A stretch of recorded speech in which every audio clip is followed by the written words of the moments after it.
right, we are here with Luke Morvac, also known as Zeb or Zeke, and the Runaway Screamings.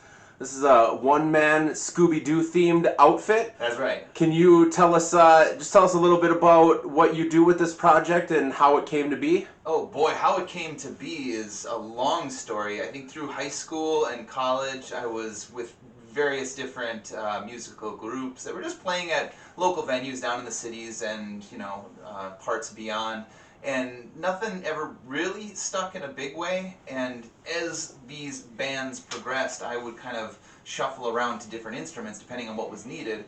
By the end of all of this, I realized that I could play a little bit of piano, a little guitar. I took lead vocals a few occasions.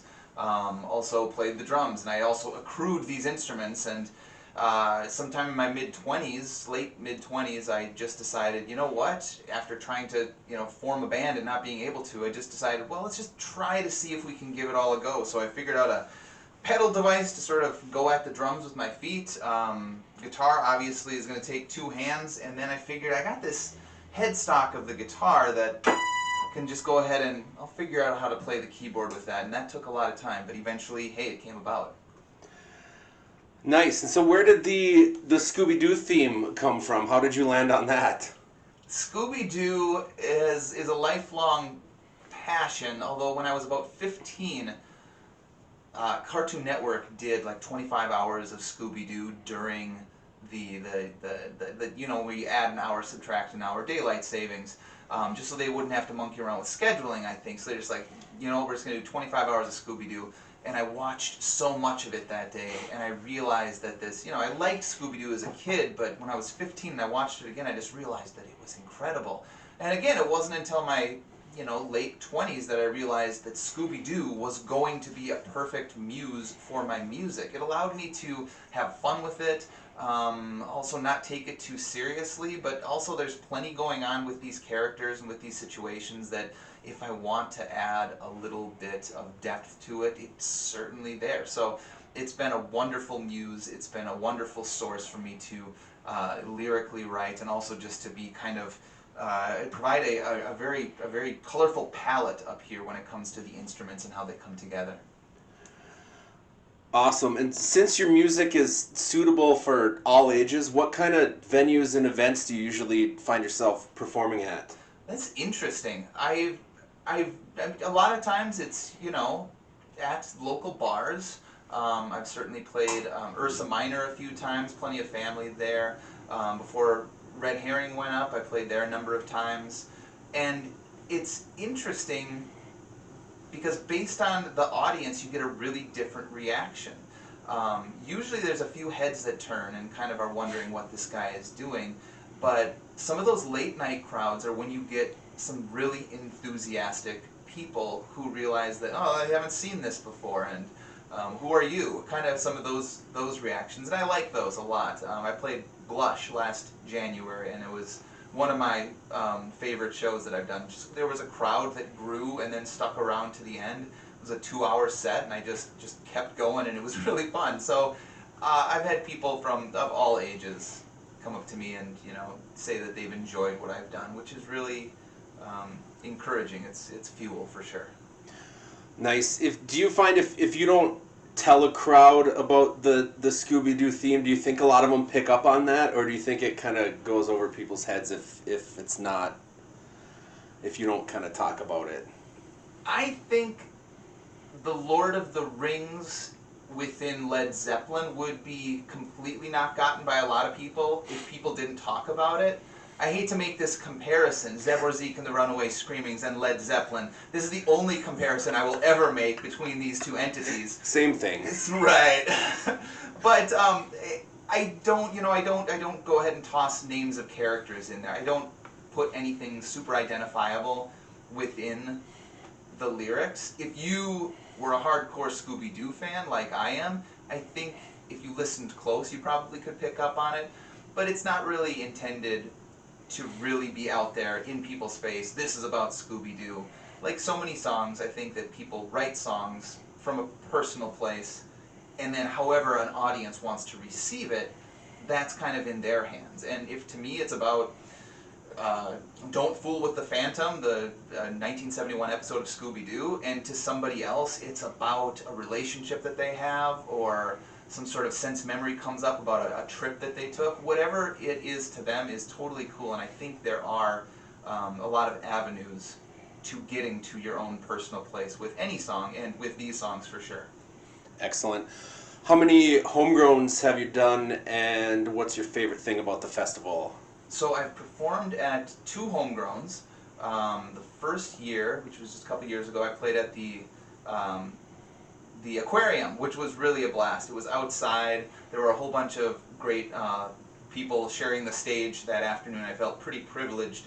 I think I went on after Tegalexi, which was or I think Woodblind was on right after me. It was just really, it was really interesting to be sharing a stage with some of these, real heavy hitters, real big names in the local scene and beyond. So that was a great introduction to it. And then in 2019, I played out at the zoo, and then also the following Friday night at Amazing Grace. And it's just such a unique time. Homegrown is that it's so bacchanalian. People are just ready to get out of the house and run around and re-explore a town that has been frozen to them for 6 months. And doing that by way of music seems like an incredibly special thing, and something that really is a fingerprint for this area. Awesome. Why don't you tell us a little bit about the song you're going to be performing for us today, and then follow that up by performing the song. Excellent.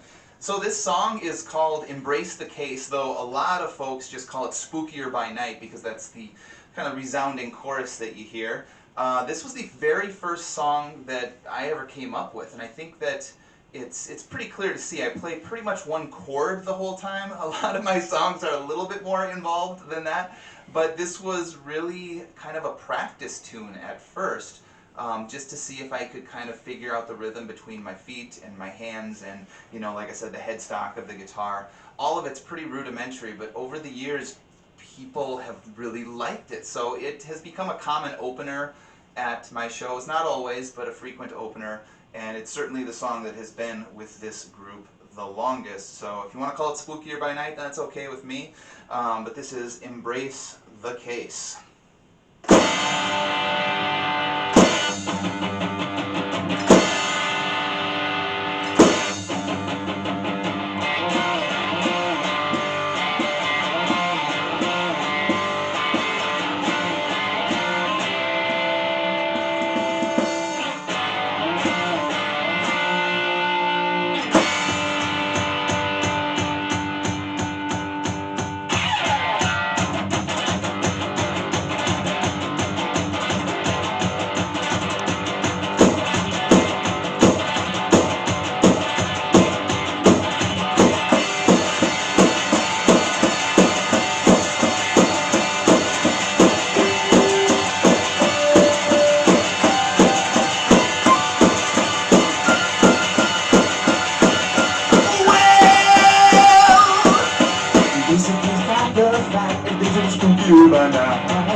We'll all go everything's a little good by night. Yeah.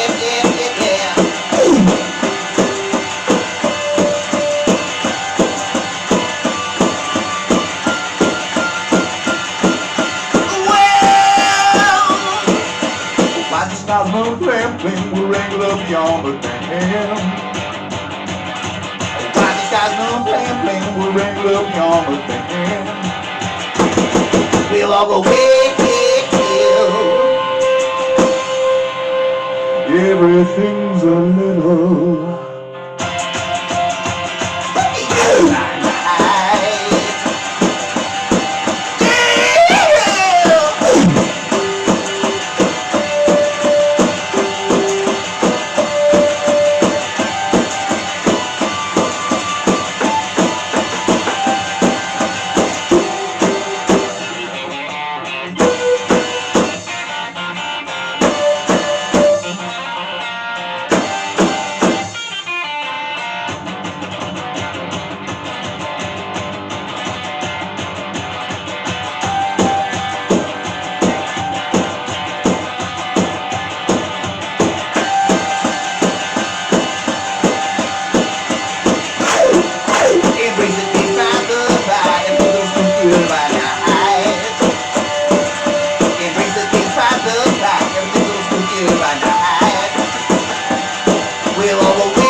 everything's a little spookier by night.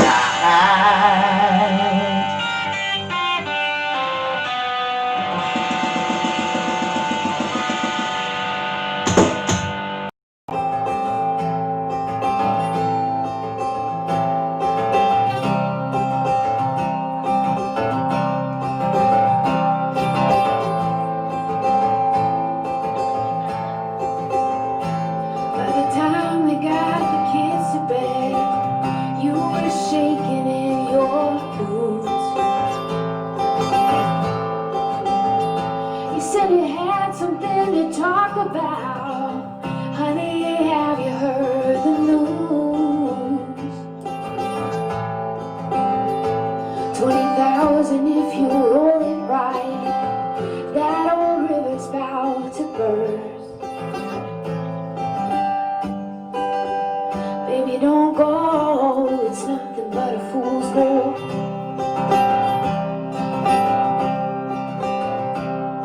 Took 6 months to get you there, couple more to get the rules. And you're living in a paper tent, I'm here holding up this roof. Every day it takes another man, all with fever in their eyes. Baby, come home, the dirt is telling cheap lies. And you dig like a dog all day. Don't you think we're animals living this way? Get your fill and you get out quick. But it's been 3 long winters and no sign of you quitting.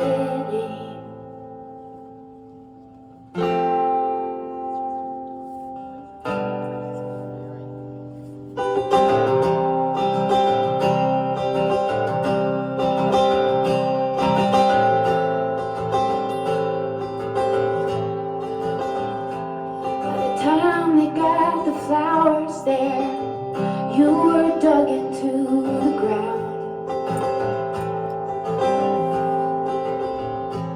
And the dirt you saw your treasure in is where my soul can now be found.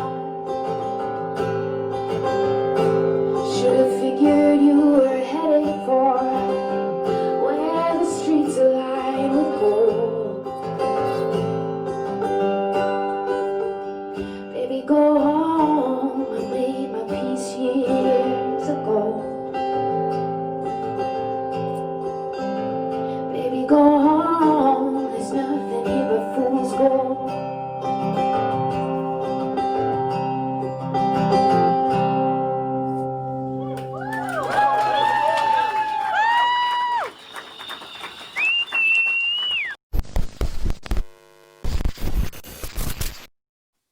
Hi everyone, I'm Erin. I have been on the Homegrown Steering Committee. This will be my 3rd year. I have just an absolute avid music lover of the local music scene and am only a participant and watching. I don't have any musical skills, so I decided that I loved Homegrown so much that I joined the steering committee in hopes to be able to give back in other ways. And so I was first introduced to Homegrown in 2008. I actually particularly remember the show. I don't think it was Homegrown, but it was definitely a part of the music scene. It was like an opening show for a band called Sports at Beaners at the time. The only place that they could play at was at Beaners because I think we were all underage. And so just also want to do a huge shout out to Wuso's Concert Cafe for creating space for young folks to be able to explore the music scene. And I absolutely fell in love with the music scene. It brings me immense joy. I think that the best way I can describe it is a transference of creativity. And so I feel like I have my cup filled when I participate in going to shows, watching shows, and seeing artists at their creative selves and giving of themselves. And I know for myself, going to shows, participating in the music scene in whatever way I can has boosted my creative sense of self. And it also is probably one of the main critical reasons why I continue to be within the Twin Ports community, is because I just absolutely adore and love the music scene here. So I am just so appreciative for everything that Homegrown has taught me over so many years, and have been having a joy to be able to follow bands and meet new people and learn who I am through the process of it all. I have a few thoughts that I would like to share with you now. My nose, my open, how my mind functions, how I get down. I have a few thoughts that I would like to share with you now. My nose, my open, how my mind functions, how I get down.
Alright, here's a little blast from the past.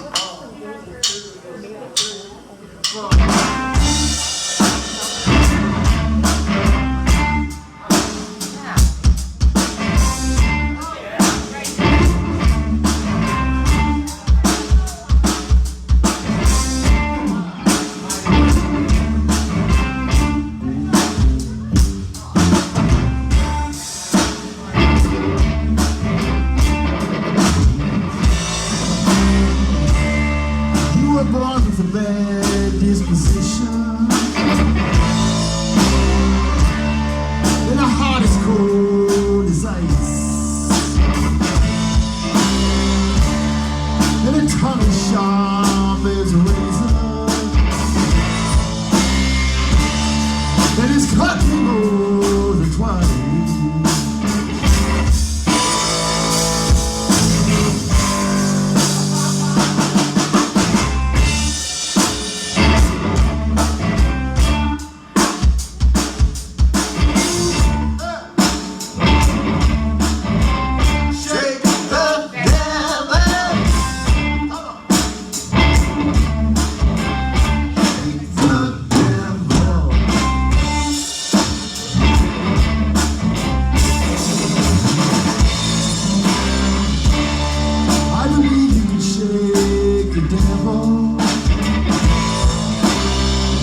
So why don't you tell us about some of the work that you're doing up at the CLC Audio Club, how you got it into that position up there, and then you also have been working on a 15-song compilation. Of It's course, now we'll up to talk 18 about that songs. too. What's that?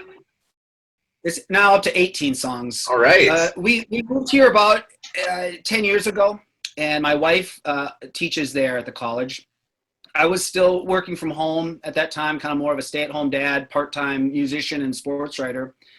Then I started teaching there guitar lessons, and that led to me also coaching some basketball at Central Lakes College. And then I started teaching some audio production there. And I run a thing called the CLC Audio Club. It's a group of students, faculty, and staff that get together. We record our own music. We put out our own records. We kind of take it year to year. Each year we try to do an album in a different format. And they're all original songs. You know, I can't pay to get the copyrights for songs and mass produce. And there's a lot of rules when you work for the state of Minnesota. But the students write their songs. They do everything from the artwork of the album cover to actually folding the album covers and putting those together. We can't press our own vinyl. That's about the only thing we can't do. The first year, and I have it here, we did a CD, and it was 10 songs called Silver Tracks. We don't really sell these. We put some in the bookstore. It's more of just a project to do. You know, the students, we get together on Fridays in the fall and record. And then after Christmas, you know, we have to get it mastered, put the artwork together, raise some money through Student Senate to, you know, maybe make 100 or 200 copies. That was our first year's project. Then our second year's project, which I don't think I'll ever do again because it almost killed me, but we put out a vinyl record, and it is a beautiful cover. But this is the cover. People in the graphic arts program actually printed these out, folded. I watched them do it. It was insane. Folded these little creases and glued them together. Oh, wow. Like 200 of these, and then did the vinyl record. And then this was also the year I kind of started working with, you know, I have resources of people that I know up in the Duluth area and in Minneapolis to a certain extent, and using their services. Jim Hagstrom, who's a good friend of mine, he mastered this particular album. Mindy Johnson, who's a musician from Duluth, now lives in Minneapolis. She designed some of the artwork, that little David Bowie loon right there, she designed. So it's kind of like what I used to do in Duluth, but now I'm exploiting students and college professors to do my bidding. And this year, because of COVID, I didn't have access to a ton of students. A lot of my students are online, and we didn't have access. We have a big recording studio at Central Lakes College. I didn't have access to the studio because of some COVID social distancing restrictions. So we did remote recordings, and I had 6 students record songs. Some of them worked together, some of them completely separate. I needed more than 6 songs for my album. So I reached out to some friends in Duluth, and I was surprised. I priced out 20 emails, and boy, close to 15 people emailed me back and sent me home recordings. That was kind of the theme, was home recordings during COVID. Some of the recordings were done in bigger studios, but they were more personal recordings, and bands a lot of people have heard of, like Trampled by Turtles and Low. They're both on the record. Wow. Mary View, and then people that maybe from the Duluth area would very much recognize, like Mark Gartman or Jerry Small. They're on there. And then there's some people that I've kind of met over the course of the last few years at Homegrown, like Darren Sipity, who's a hip-hop Native American artist. He's on this record with just amazing kind of home recording he does. And that's it. There's a total of 18 tracks. They'll be on Bandcamp, where the rest of our albums are. If you look up CLC Audio Club, any money we make from there, free to download. But if you donate money, the money goes to students in crisis during COVID. A lot of our students and student athletes come from low-income, high-risk situations. So if we make some money, it goes into a fund that they can access through. It's called the CLC Foundation, and they keep track of all the money. I turn it over to them. I don't know what to do with it once it comes to me. That's awesome. That's really great. It's got to be, when you are recording with these kids or these younger adults, I mean, it's got to be really great to kind of, when they step in to see how all this works for the first time, when they're doing their first recordings, I can imagine that's got to be really rewarding. It is. It's interesting that you say it. These are first-time songwriters. So they still think music is magic in a way. They see American Idol and they think that's what it is. And when they see that they can do it themselves, that is rewarding. Nice. They are, and they're a fun group to work with. I'm always happy. They're a lot easier sometimes to work with than what you would call a working musician, because they hear a little bit of echo on their vocals. They think it's great. They think I'm doing a great job. I do that with some of my friends. They're like, hey, stop with the reverb effect on my vocals. And we have a pretty nice setup at CLC. And so it's fun to get them in there and put that stuff to use. That's great. You know, I love that you're still keeping the DIY spirit alive, you know, through these projects. And so this new one that you have coming out, that's supposed to be on Bandcamp in January, or is that already? Yeah, in January. It's called Secret Garden. It's actually one of the songs that one of our students, David Mumblow, did.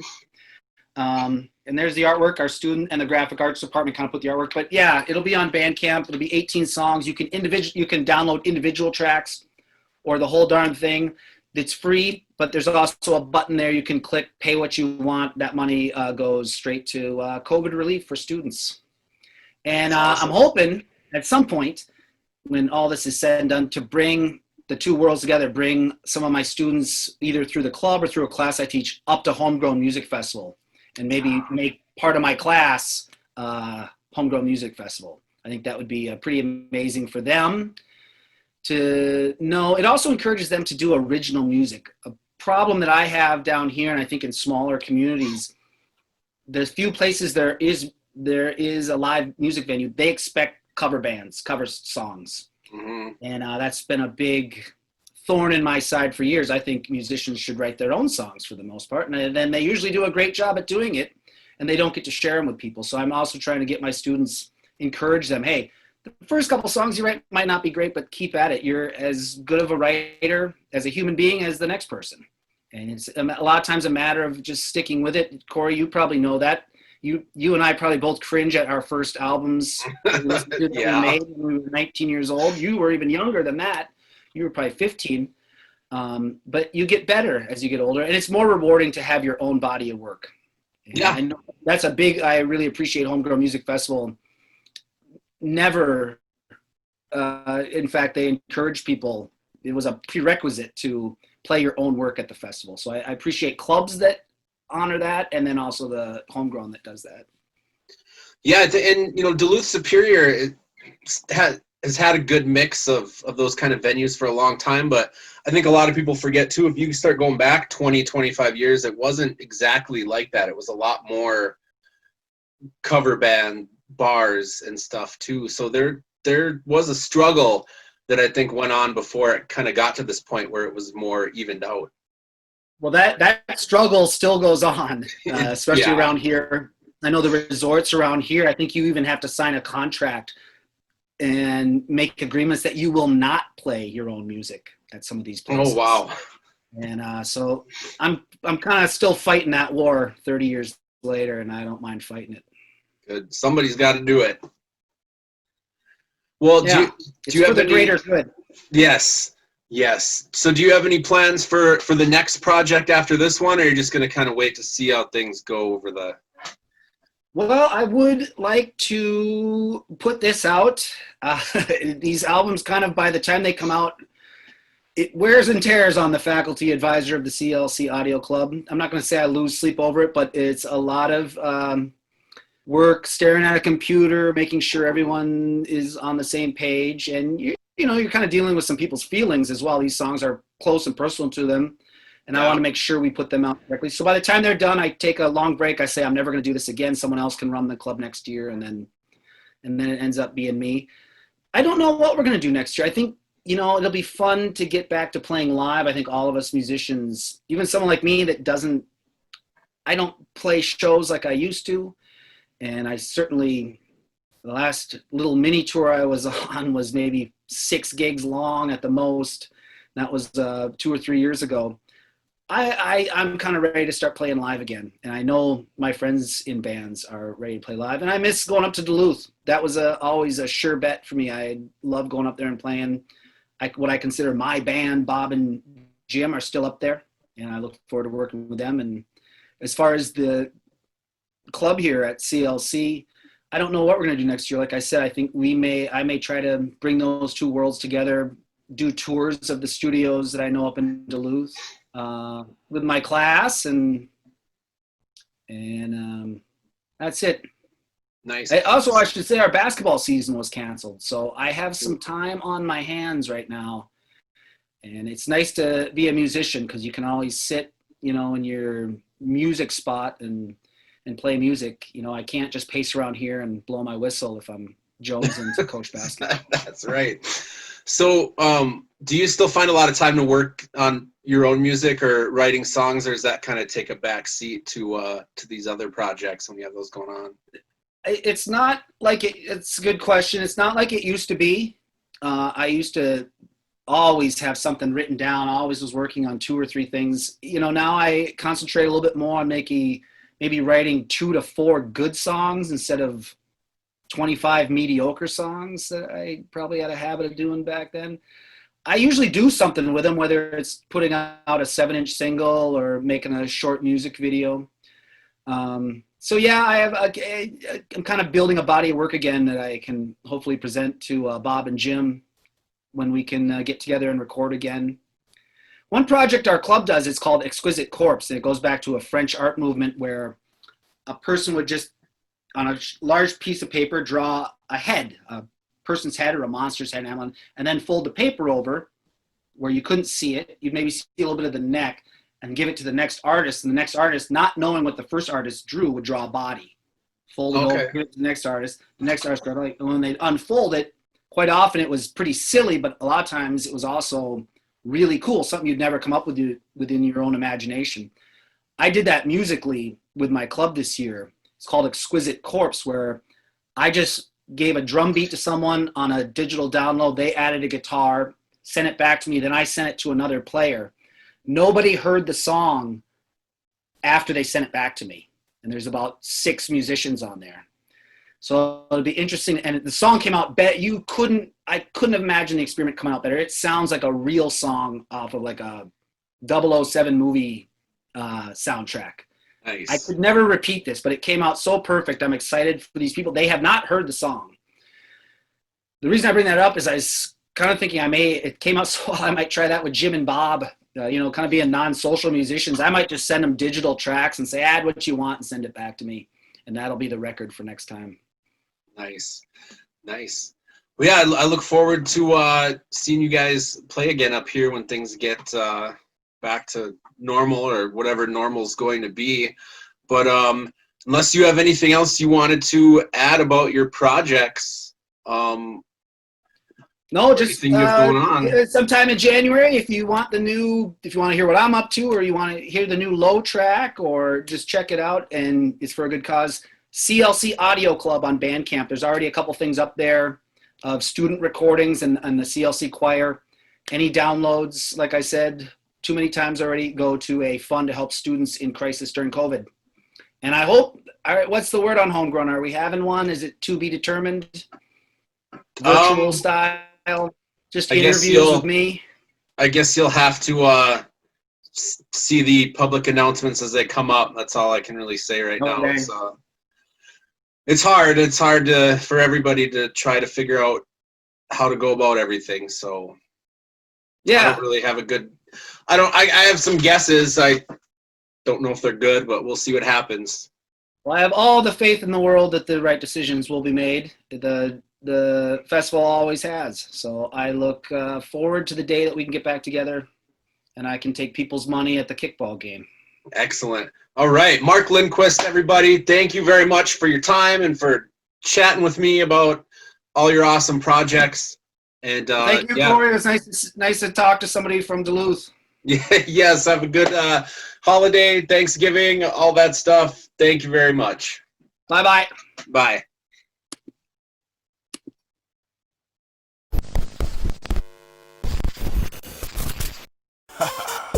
I'ma keep sipping on my drink and stacking up my green. You can tell I get that paper when I step up on the scene. I'ma keep sipping on my drink and stacking up my green. You can tell I get that paper when I step up on the scene.